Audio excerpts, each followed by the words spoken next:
pendant cette distance.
C'est un moment très spécial, mais aussi, je pense que ça a été vraiment le moment de pouvoir faire la présentation devant vous ce soir.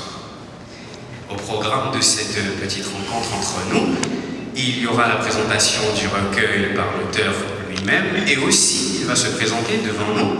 Ensuite, nous allons assister à une lecture poétique, puis viendra un entretien spécial avec l'auteur. Nous allons savoir quelles sont ses motivations, comment il a procédé à l'écriture. Nous allons vraiment le découvrir tout à l'heure. Ensuite, nous aurons une séance de questions-réponses avec vous, chaleureux public, qui êtes là ce soir. Puis, nous allons procéder à une séance de dédicace à toutes les personnes qui vont peut-être pouvoir acheter le livre et qui en ont déjà, peut-être qui ont déjà lu, certainement. Et justement, on va procéder à une séance de dédicace. Puis viendra la clôture officielle et nous aurons une petite collation à la fin. Est-ce que je peux recevoir des petites acclamations, s'il vous plaît ?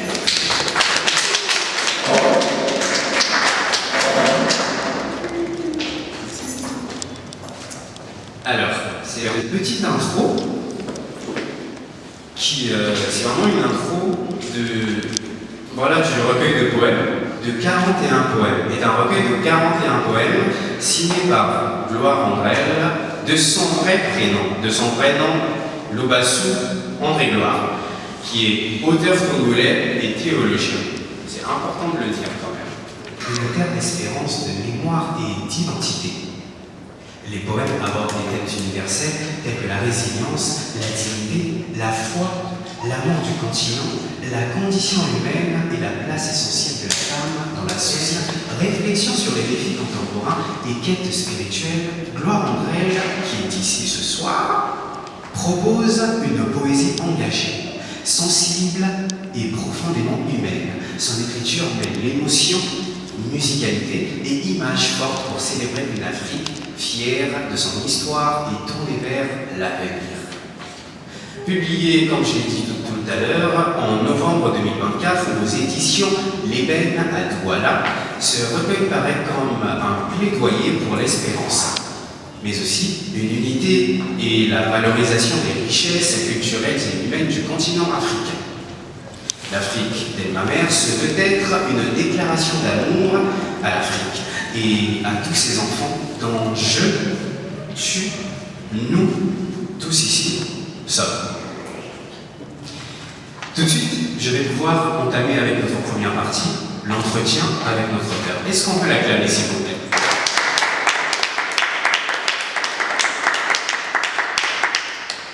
Bon, savoir comment est-ce que vous allez ce soir, c'est votre présentation du livre. Quelles sont vos émotions ? Je suis ému.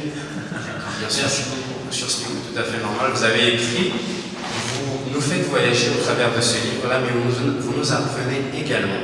Alors ce soir, ça va être une discussion entre nous et toutes les personnes qui sont ici. Vous allez pouvoir nous expliquer, on va apprendre à vous connaître.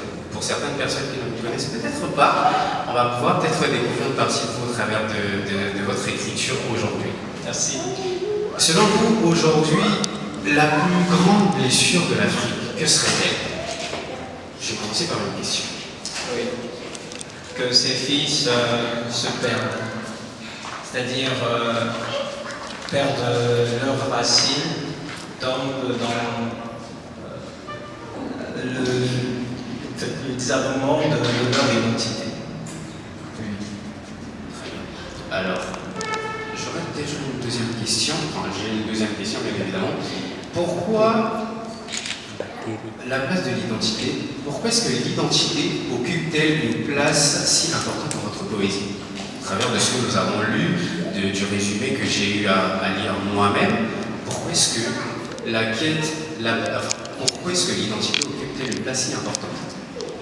Je souhaite déjà y plonger dans cette question pour dire que l'identité a à voir avec la culture. Et du coup, enfants, nous avons appris de nos parents que nous avons une culture. Et cette culture fait entièrement partie de notre identité. Elle a à voir aussi avec la civilisation. Du coup, la culture, c'est ça qui vraiment met en lumière ce que nous avons à partager au monde. Parce que nous venons au monde pour partager. Moi, je pense que nous venons au monde pour partager. Et nous avons plusieurs manières de partager. Je pense que l'Asiatique ne va pas partager forcément de la même manière que l'Africain, avec certaines sensibilités. Mais le mot partage va exister.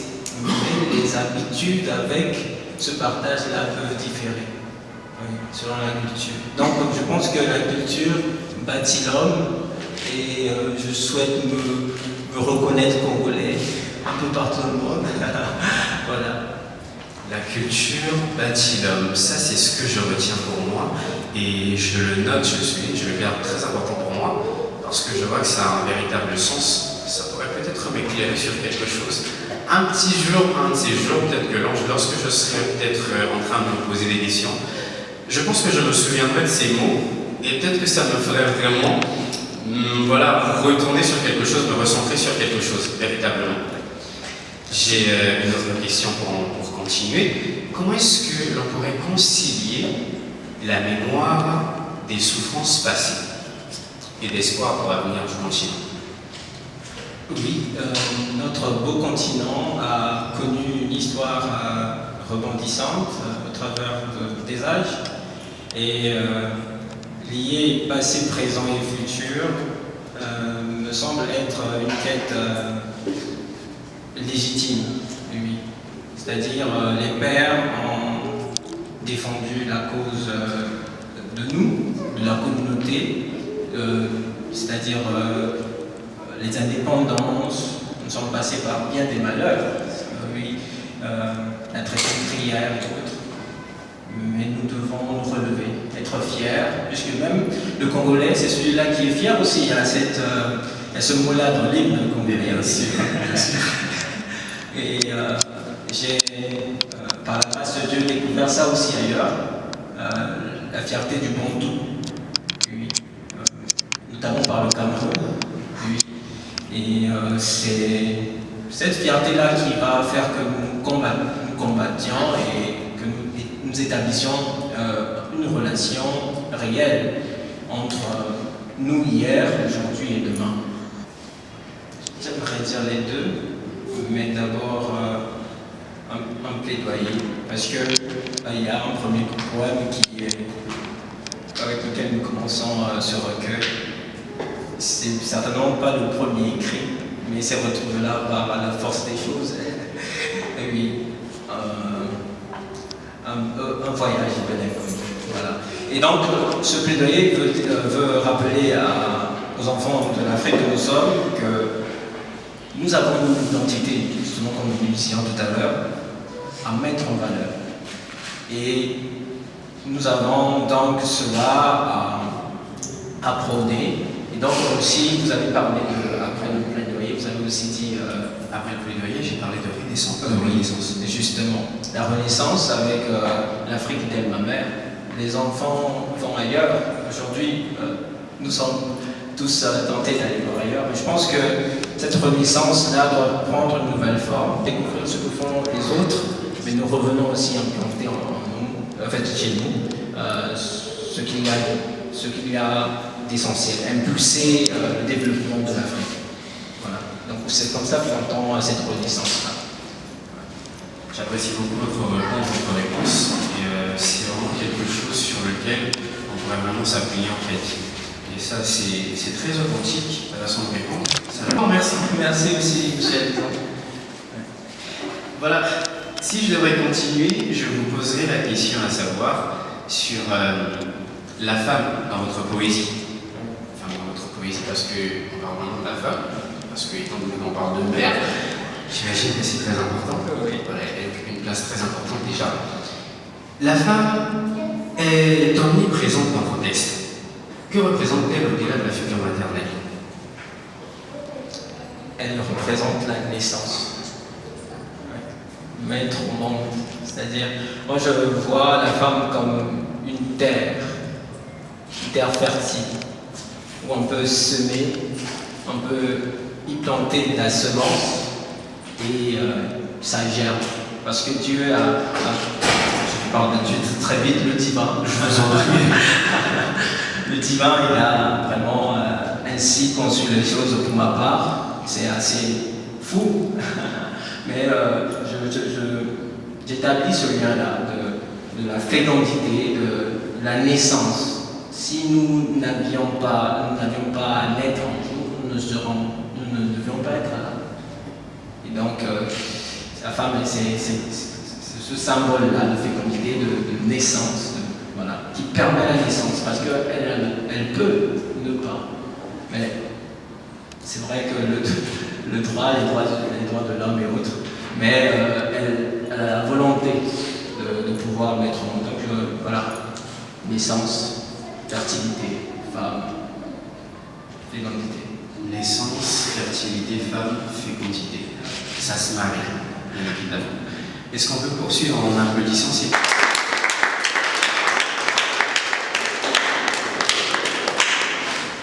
Pourquoi Parce que, oui, tout de suite, ça vient, c'est juste une réponse, mais une Afrique, l'Afrique, donc ça se dit au féminin, l'Afrique, une Afrique. Donc, je ne sais pas si c'est une coïncidence, mais donc, on dit une Afrique, je pense à l'article. Donc après, oui, il y a la femme aussi, donc c'est un peu lié. Donc à cela, j'associe aussi ce concept que l'Afrique mère de l'humanité. L'Afrique mère de l'humanité. Ça m'a beaucoup inspiré dans ce sens-là. L'Afrique mère de l'humanité. Au-delà de l'article, on voit vraiment l'Afrique en tant que mère de l'humanité. C'est là on comprend justement pourquoi le positionnement de la femme, en tout cas, comme cette figure-là importante de l'Afrique, justement. Merci. Moi, j'aime beaucoup dire merci parce que merci aussi. On se reconnaît dans ce que vous écrivez et parce que c'est un message important que vous portez. Il y a de quoi vous remercier parce que vous éclairez plus d'un. Est-ce que je n'ai pas raison? Merci beaucoup. Ok, moi je vais poursuivre. Est-ce que vous pensez que l'Afrique passe nécessairement par une meilleure valorisation de la femme? Puis nous parlons de la femme. Un militantisme qui est présent actuellement. C'est avec les droits de la femme, 8 mars, journée dont on célèbre la femme. Oui, vraiment, on veut que la femme prenne une place assez réelle dans la société, une place remarquable dans la société. Et notre société africaine et même congolaise milite aussi vers cet objectif-là, avec les femmes dans le gouvernement. Et oui. Aussi les femmes, je pense qu'elles n'ont pas besoin qu'on les défende. Elles se défendent déjà même bien elles-mêmes. Oui, bien même. Oui, parce que il y a des femmes qui ont, dans le livre, je pense avoir dit ça, une femme qui a milité avec les pères des indépendances ici au Congo. Et vraiment, elles y vont de l'énergie qu'elles ont en elles. Mais c'est juste dire oui, la personne est belle, vous êtes une belle personne, vous le savez, mais le dire, pour ma part, vient donner une certaine valeur à ça. Je sais que je suis pas mal ce soir, mais comme je le dis, ça me fait beaucoup plaisir. Donc je pense que c'est ce que je fais dans ce recueil. C'est incroyable de voir à quel point il y a une intention, voilà, tout est tellement intentionnel dans ces récits, dans tout ce que vous écrivez, mais aussi dans vos réponses en fait. On va pouvoir le dire, que son mari, je t'en prie.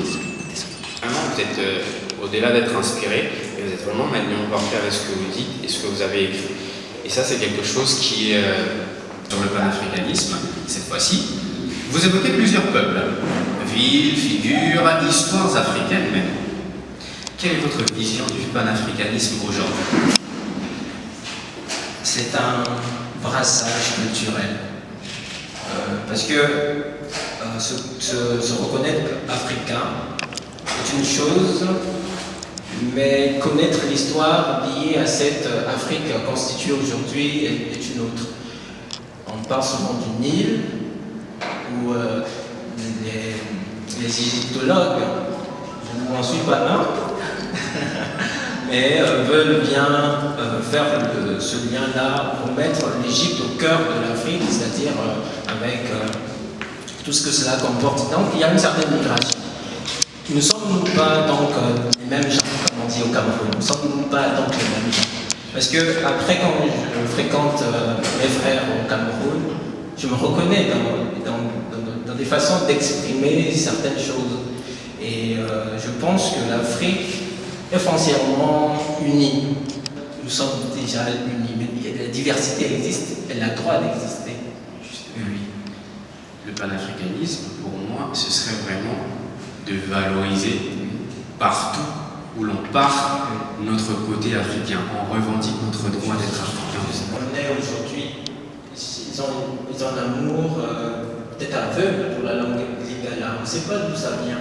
Mais on sait que le Douala a à voir, quelque chose à voir avec le Lingala. Du coup, on est en Lingala et en Douala. Ah oui. Oui. Et je ne sais, parce que je découvrais ça sur les réseaux, et des témoignages des habitants de là-bas vont dans ce sens-là. Donc, en fait, je vous rejoins en disant que vraiment mettre en valeur sa culture, mais avec l'autre. Moi, le panafricanisme, c'est vous tenir la main. On avance ensemble. Vous êtes mon frère. Et quand Laurent Zénaré, vous poussez mon frère. Et quand il soit moi, et voilà. Le lingala, on va dire que, comme on le dit, c'est la plus belle langue du monde, d'après ce que l'on dit. Mais je pense que vraiment, les Camerounais, avoir cet amour aveugle pour le lingala, qu'ils ne comprennent peut-être pas, c'est tout ça en fait l'appartenance à l'Afrique. Tu ne comprends peut-être pas une langue, mais du moment que c'est un dialecte africain et ça appartient à ton Afrique, tu t'en accapares.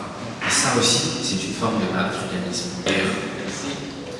On va aller sur une question plus. Voilà, on va aller sur une question, une autre question. Et je veux contribuer à renforcer l'unité africaine, puisque nous parlons de l'africanisme et de se serrer les coudes.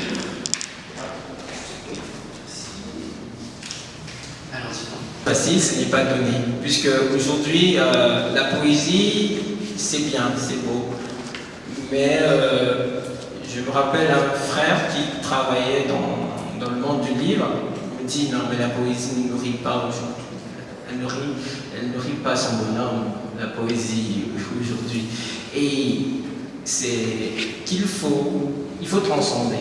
Il faut transcender. Moi, je pense qu'avec la poésie, on peut vraiment parler de l'africanisme au-delà des réalités, au-delà des dures réalités, parce que ce monde du livre, c'est pas toujours facile aussi, parce que il y a ça, cette difficulté, mais la passion de la chose voudrait qu'on passe par là, c'est un canon pour voilà, s'exprimer.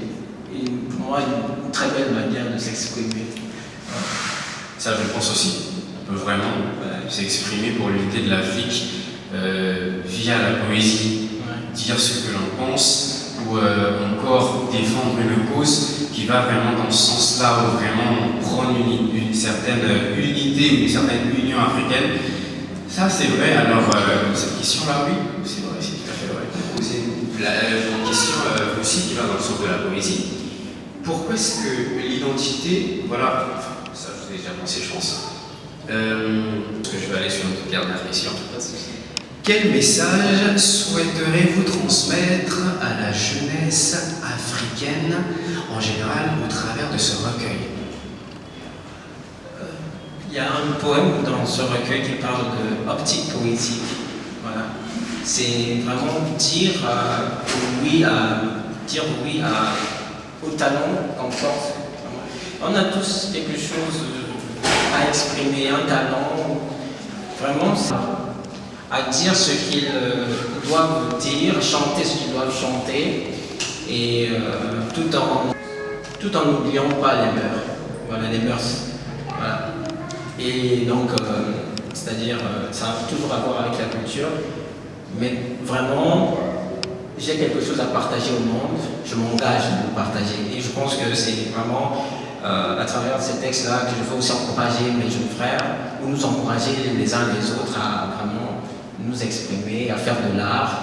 C'est pas toujours évident. Il y a des Michael Jackson qui ont déjà suffisamment fait, mais on peut aussi faire et s'exprimer. Voilà. On peut aussi le faire, on peut aussi s'exprimer. Ça, c'est vrai, et nous en sommes même totalement légitimes, justement. Parce que tous ici présents, nous avons forcément quelque chose à transmettre, quelque chose à dire. Donc voilà, je pense que tous, nous avons forcément quelque chose à transmettre, et à notre manière aussi, nous pouvons déclamer cela, transmettre, mais aussi dire ce que nous pensons. Ce soir, étant donné que nous avons terminé avec notre séance de découverte, vous nous avez expliqué petit à petit comment est-ce que vous en êtes arrivé, vous nous avez décortiqué en fait les thèmes généraux, les questions essentielles, et ça franchement, nous vous remercions pour cela. Et nous allons passer à notre séance de questions-réponses. Je suis sûr que l'Assemblée aurait des questions aussi à vous poser, qui sont très importantes, je suppose. Des questions, peut-être qu'elles ont eu à lire le livre, peut-être qu'elles ont eu à lire le résumé, un petit quelque chose, une phrase qu'elles n'ont peut-être pas compris, qu'ils aimeraient peut-être que vous puissiez leur éclairer ce soir. On va leur faire le plaisir ce soir de pouvoir poser les questions. Est-ce que l'on peut d'abord applaudir pour vous parce que vous êtes passé? Voilà, merci beaucoup. Je Arnaud Dali. Alors, donc, quand j'ai parcouru ce recueil de poèmes, je me suis dit, bon, qui écrit? Est-il jeune, plus âgé, ou bien, voilà, j'ai pas pu cerner. Alors, je me suis dit que c'est comme si l'auteur réfléchissait au-delà de son âge. C'est ce que j'ai constaté. Alors, je me demande, d'où tirez-vous votre inspiration? C'est la première des questions. Et la deuxième, j'ai parcouru, je me suis retrouvé devant un mot qui a occupé 4 poèmes. C'est le mot luciole. Alors je me suis dit, est-ce que c'est l'insecte, la lampe ou rien que la lumière? Alors j'aimerais qu'on m'éclaire là-dessus. Ça serait très intéressant. Merci. Merci beaucoup. À vous la parole. Je tire ma source d'inspiration. Peut-être, je ne sais pas si ça a à voir avec le tempérament. C'est vrai qu'à l'école, on me disait t'es timide ou bien? Moi, je ne me reconnais pas comme timide, mais c'est ce que les gens voient en moi. Peut-être, moi, je dirais que peut-être réservé. Aussi, je pense que mon entourage, la famille, a phagocyté cela. Beaucoup d'échanges avec les aînés, c'est-à-dire mes grands frères immédiats. Il a fait faire de petites réflexions comme ça. Mon frère aîné, il m'a aussi beaucoup inspiré parce que lui, il a beaucoup plus fréquenté ce monde de la culture, c'est-à-dire l'IFC, les livres, l'abonnement. Et peut-être pas moi, mais j'ai découvert par lui et ça m'a tout de suite parlé. La langue française aussi, parce que elle me parle particulièrement, je ne sais pas pourquoi. Voilà. Et voilà ma source d'inspiration, donc mon environnement. Voilà. Luciole. Voilà. Merci. Il a dit qu'il y avait ce mot qui revenait partout. Luciole. Oh oui. Vraiment, c'est parti de l'insecte. C'est parti de l'insecte parce que l'insecte m'a... C'est fascinant pour moi de voir cet insecte qui est doté de lumière. Comment Dieu a prévu, comment le divin a prévu ça vraiment dans un insecte, cette manière-là de refléter ce qui brille. On l'associe à une image. Aussi, dans les partages, il y a un plus vieux que moi, un aîné, il est bien âgé, je crois de la soixantaine, il est passé. Il m'a dit, mais la luciole ici, au Cameroun, ça a à voir dans une certaine culture avec des génies et autres. Je dis, ah bon, j'apprenais à ce moment-là. Donc je pense que la luciole est énigmatique, c'est pour ma part. Je choisis de dire ça comme je suis en train de dire, en parlant peut-être de l'amour et de partir petit, quelque chose qui brille. Moi, ça a vraiment à voir avec le sentiment amoureux et tout. Voilà. Question. Une prochaine question. Voilà, on a une question. Par la suite, mais au sujet de l'observation, c'est pour l'itinéraire que suit notre rencontre de ce soir. Peu de gens, nous pouvons le remarquer tous, ont lu le livre, l'ont parcouru et il serait bon, c'est la suggestion que je fais, après cet échange avec l'auteur, que lui-même ou quelqu'un d'autre puisse déclamer 2 ou 3 textes de telle sorte que chacun ici peut avoir une idée du texte, du livre lui-même, parce qu'il faut que le livre puisse s'exprimer au-delà des mots, pour que nous entrions véritablement dans la profondeur du livre. Donc je suggère, si ce n'était pas prévu, une déclamation de 2 ou 3 textes, et puis après ça va suivre. Merci. Je ne répondrai que cela si vous êtes favorable. C'est peut-être 3 questions, si je ne me trompe pas. Mais avant tout, je voudrais savoir, il y a un titre que j'ai lu, pas seulement lire, mais je l'ai médité peut-être. Le titre c'est Imagine. Imagine. Il y a eu un vers dans ce poème qui m'a poussé à vous poser cette question. Et la question est de savoir de quelle façon ou de quelle manière votre inspiration théologique, ou soit votre côté théologien, a pu agir dans l'écriture de ce recueil.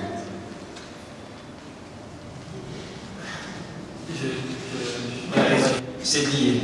Je tire cela d'un professeur qui nous a dit cela. Tout est lié. C'est difficile de faire de partager. C'est difficile de partager.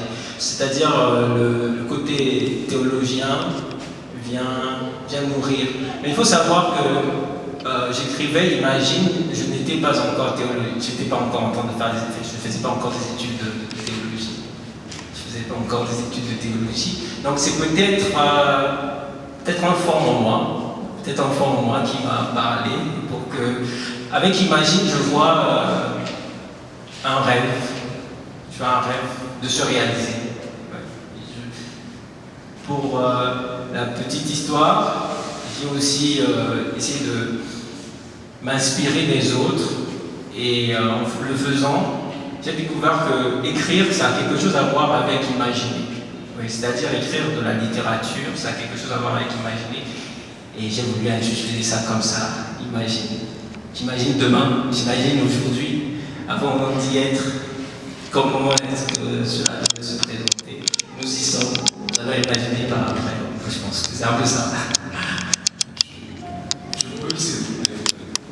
Le vers qui m'a interpellé, c'était le deuxième dans ce poème qui disait « Croire pour voir se mouvoir, l'irréel vers la réalité ». Alors ça m'a donné allusion à quelque chose. Dans ce texte, est-ce que ça parle de la pensée, de l'imagination comme astuce sur laquelle on doit s'appuyer pour éclater vers la réalisation?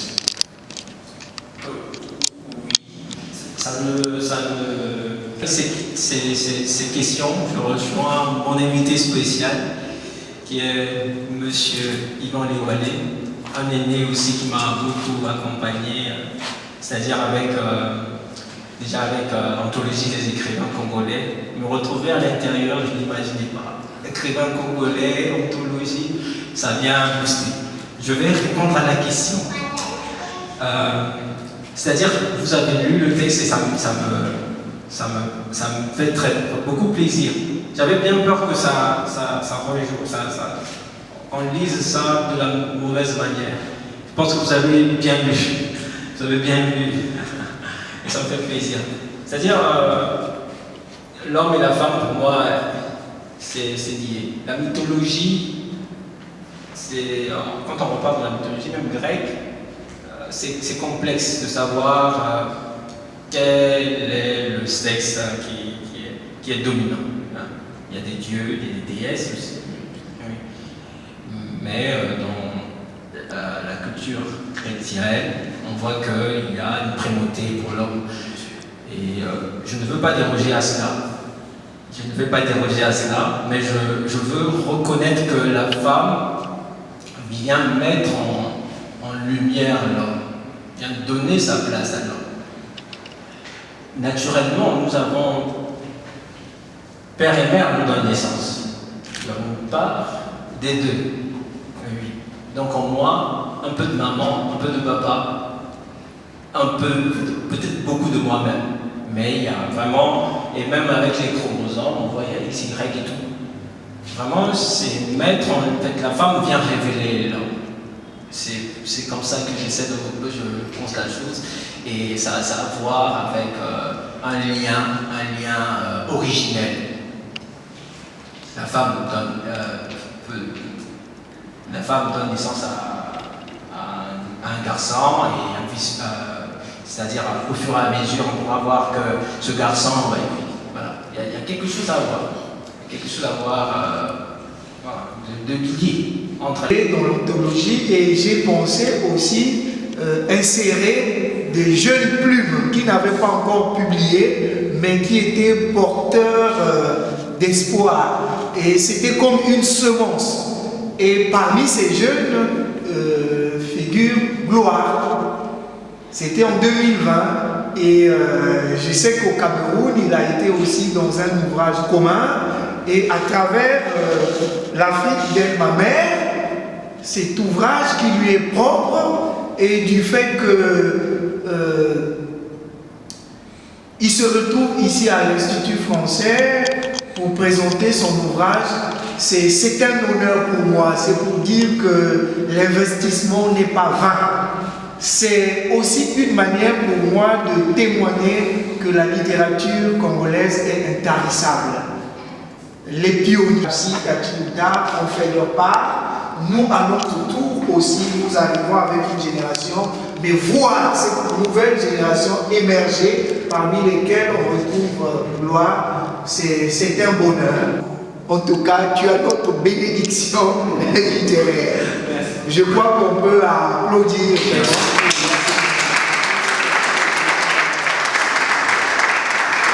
Alors, je voudrais lui poser une question. Un poème qui a même donné le titre à son recueil, à tout le recueil. L'Afrique d'El ma mère.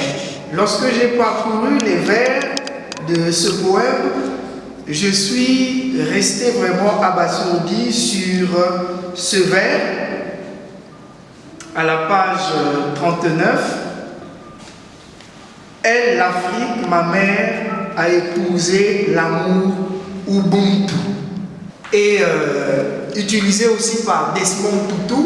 Et dans les notes de renvoi, tu as bien fait de faire découvrir au lecteur que les deux ont été primés à un haut niveau, prix Nobel de la paix. L'homme qui n'existe que parce qu'il est autour d'autres hommes. L'homme n'existe que parce qu'il y a d'autres hommes. Et justement, quand on essaie de fouiller, on retrouve là le panafricanisme. On te trouve là vraiment le sens de l'homme, le sens du partage. Mais dans nos pays africains, l'individualisme occidentale semble venir nous gagner. Et quel sens, en utilisant cette expression, et dans ce poème, tu donnes à Ubuntu. Pour toi, qu'est-ce que cela représente? Vous, Jaliné, vraiment pour la question aussi, et pour tout. Merci. Pour répondre à cette question, j'aimerais emprunter à ma autre casquette. Ça a à voir avec la libération, ça a à voir avec la théologie de la libération. Ramener l'homme à sa communauté est une réponse, une vision du monde qui se veut, soit, vous l'avez dit, individualiste. L'Africain, dire que ce sont les autres qui me font me découvrir.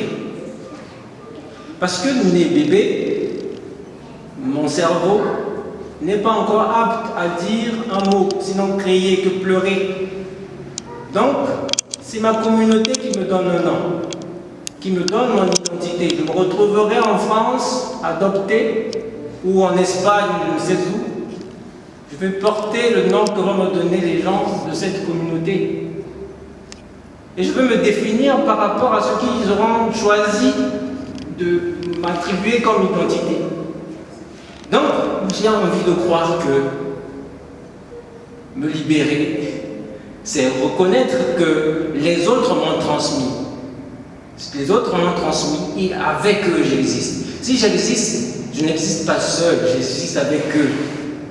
Ce sont les dires on l'appelle affectueusement dans un certain cadre, Yvan Lewalé.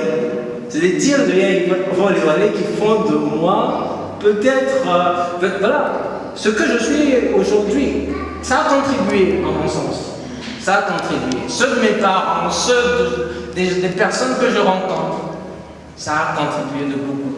Et avec eux, je veux me définir. Voilà, c'est ce que je réponds à Ubuntu, qui est la communauté, qui est vraiment l'idée du cercle. J'ai au cours des choses, mais j'ai aussi un autre invité spécial, M. Kenan, qui a vraiment honoré de sa présence voilà, cet événement. Vraiment. Je tiens à dire merci. Je l'appelle papa parce que c'est aussi le collègue du papa. Donc voilà, merci beaucoup papa Kenan. Une autre question.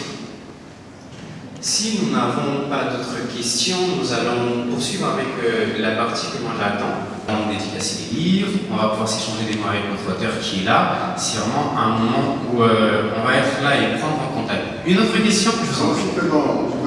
Ah oui, merci de me rappeler. Merci.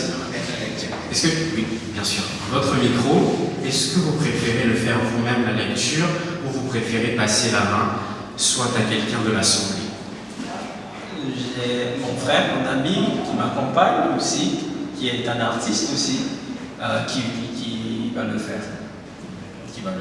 Nous avons choisi des textes et je pense que je vais prendre part à l'exercice pour aussi faire honneur à l'assistance. Alors, on va aller sur 3 textes, 2 de l'assistance et 1 de vous, c'est ça? C'est sur la page 39 et c'est le deuxième texte. Le titre, c'est l'Afrique d'elle-même, la représentation carrément du recueil. Africaine.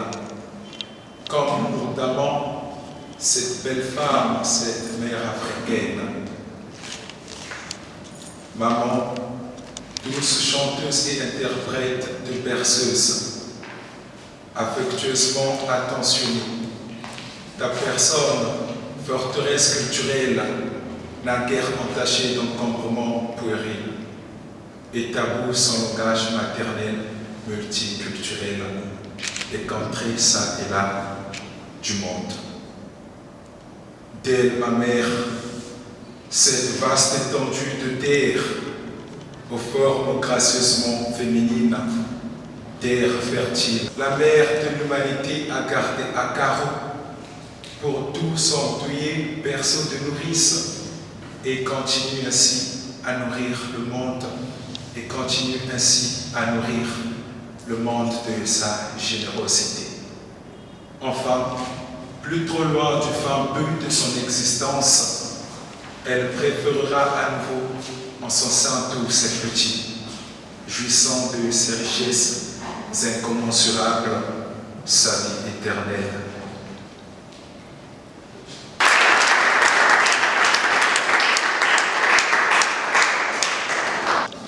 Bonjour, jour d'indépendance.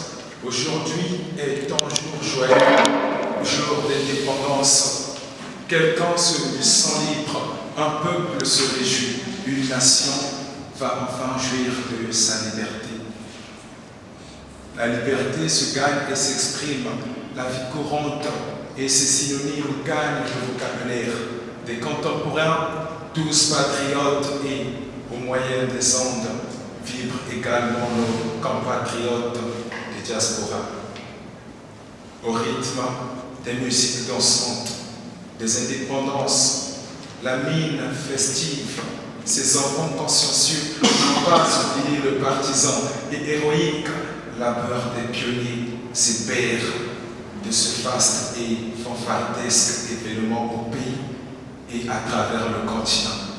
Simon Kimbangu, André Grenard-Matsoa, l'appelé Fulbert Youlou, Emery Patrice Lumumba, Chikaya Kotamsi, Édouard Wilmo Blaiten, Aimé Césaire, Jeanne Nardal, Alice Badianana, Kenneth Contra, Kwame Nkrumah, Ahmed Sékou Touré, Léopold Sédar Senghor, Cheikh Anta Diop, Félix Houphouët-Boigny et bien d'autres. Et le Congo, uni à l'Afrique, célèbre ses luttes et ses triomphes, tous azimuts, post-scriptum le 15 août 1960, indépendance, tcha, tcha, tcha. Et l'Afrique combat encore pour la cessation de toutes ces peines récalcitrantes, pendant que l'armée congolaise... J'ai manqué de le présenter, c'est M. Exaucé qui est ici. Merci. Merci, Exaucé. La vue se multiplie. À vue d'œil, l'atmosphère n'a pas bien changé. À point nommé, l'air frais souffle encore, malgré les incessantes mutilations de la couche d'ozone. Et la pluie, elle s'accompagne de foudre et tonnerre, comme au jour de tempête sur la Méditerranée ou l'Atlantique. Oh oui, il n'y a rien de nouveau sous le soleil à point nommé. Si ce n'est une perception autre du monde ambiant due à la sensation d'étrangeté soudaine. Ah oui, rien de nouveau, si ce n'est l'inconfort du concerné réticent ou celui du paresseux dans les bois verts de la forêt tibétaine, qui doit désormais penser se reproduire et ainsi produire plus d'efforts que d'accoutumée pour rendre manifeste sa fécondité aux yeux du monde, à point nommé. Particulièrement comme à l'aube de sa révélation, le cœur a ses raisons que la raison ignore. À point nommé, l'herbe va sécher, la fleur fanera et tombera, comme à l'aube des âges. Ces battements résonneront en pleine situation, au moment où doit pouvoir se réaliser ce qui doit être à point nommé. À point nommé, l'attentif et l'insensé verront leur rythme cardiaque s'arrimer à la résonance de leur environnement. Propice est l'instant T à point nommé pour l'évasion, la transformation, la transfiguration, le changement, le développement. À point nommé, n'attendez aucun port normé pour accoster votre navire. J'en ai terminé.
qu'il y a certaines personnes qui n'ont pas le livre en possession. Vous avez ici et de vous le faire dédicacer tout de suite. Et il s'élève au prix de 5 000 francs seulement. Un aussi grand travail que 5 000 francs, je pense que tout le monde devrait acheter quand même.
Personne pour la dédicace du livre. Je vais faire un petit récapitulatif. Ce soir, nous avions tenu ce rendez-vous afin de pouvoir assister à la présentation du livre de Monsieur André Gloire Bassou ce soir. Et le livre que nous présentions aujourd'hui s'intitulait L'Afrique d'elle, ma mère. C'est un livre où nous avons eu des moments d'échange assez puissants, passionnants. Nous avons écouté l'auteur qui nous a transmis sa passion, qui nous a justement donné quelles étaient ses intentions quand il écrivait ce livre, qui nous a vraiment, d'une manière, changé en quelque sorte, pour moi personnellement, m'a fait comprendre certaines choses, qui a créé un petit shift en moi. Alors pour toutes les personnes qui n'ont peut-être pas encore acheté, moi-même y compris, je vais me procurer de ce livre pour mieux comprendre l'histoire derrière, pour mieux lire, parce que je pense qu'il y a vraiment, mais réellement, une sagesse derrière. Ce soir, c'était donc la présentation de ce magnifique ouvrage, et moi qui étais avec vous ce soir, je m'appelle Baban Alexandre, je me présente encore pour la deuxième et la dernière fois. J'ai eu l'honneur de pouvoir présenter cette séance ici ce soir à l'Institut français du Congo. Je vous remercie d'avoir pu nous honorer de votre présence, mais aussi d'avoir honoré notre auteur. Si notre auteur a quelques mots à pouvoir dire, à nous dire, enfin à transmettre à vous ce soir, avant de pouvoir conclure, je lui laisserai donc. C'est de dire Matondo, voilà, parce que Matondo c'est un lingala en Kikongo.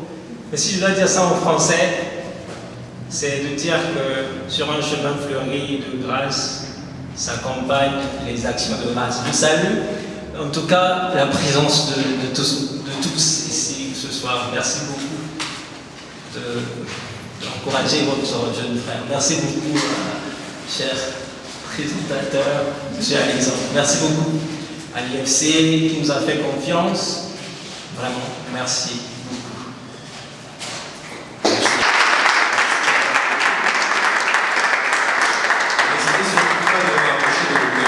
Pour lui poser des questions, discuter, mais aussi, pourquoi pas, acheter l'ouvrage avant de pouvoir nous guider dans cette soirée. Tout à l'heure, enfin tout de suite, nous passons à notre petite collation qui est prévue juste derrière.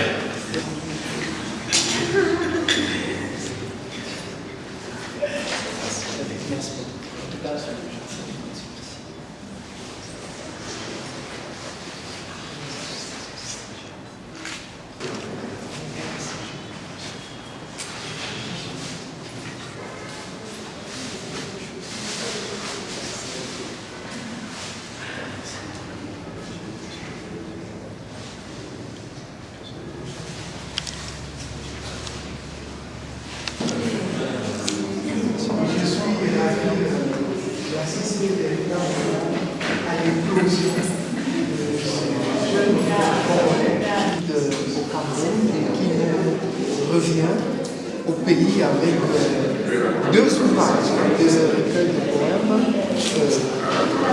dont celui qui vient de se présenter ici. Et comme je l'ai dit pendant la cérémonie, c'est pour moi une fierté à cette éclosion, parce qu'en 2020, lorsque j'ai supervisé l'anthologie des écrivains congolais sur le coronavirus, c'était beaucoup plus des écrivains qui avaient déjà publié plusieurs ouvrages. Mais entre autres, nous avons mis aussi Gloire aujourd'hui, et le voir publié, ça veut dire que pour moi, l'investissement que nous avons fait en 2020 porte ses fruits. Ça veut dire que c'est une semence, et je puis dire que Gloire André Lubasso est une promesse. C'est une manière de dire aussi que la littérature congolaise est intarissable. Les pionniers, les Jean Malonga, Tati Kuka, Tika Otamsi, Soni Laboutansi, nous ont dévancés. Nous aussi, nous sommes d'une génération et nous sommes heureux d'assister à l'enfantement de cette nouvelle génération. Merci. Je suis Claude Bicon. Je viens d'assister à la présentation de ce livre du jeune écrivain Souma. En